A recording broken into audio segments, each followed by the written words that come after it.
Здравейте! По традиция ще завършим седмицата с десерт. Днес ще ви покажем как да си приготвите банани с крем от сирене. Нужните ни продукти за днешната рецепта са 4 банана, 100 грама крема сирене, 1 яйце, 2 чайни лъжици масло, 2 супени лъжици мед и сокът от половин лимон. Рецептата е изключително проста, затова нека се захващаме. След като сме обелили бананите, ги нарязваме на половина надлъжно.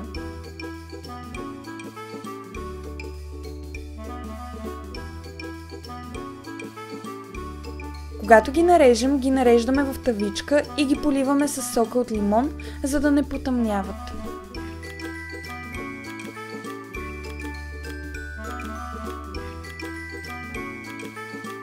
Продължаваме, като в подходящ за целта съд чукваме яйцата и ги смесваме с сиренето. На нас ни свърши перфектна работа тази малка каничка и за да си спестим малко време и усилия, използвахме пасатор.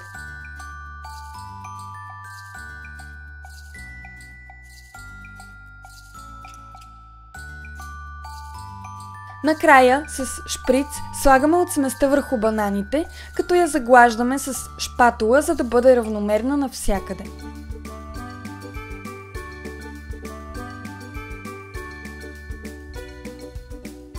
След това пъхаме бананите в предварително загрятата на 220 градуса фурна за 7 минути.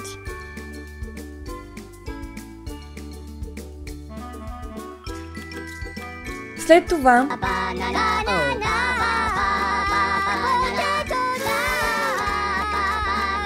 не ме прекъсвайте! Както казвах, след това нашите банани с крем от сирене са готови за похапване. Да ви е сладко!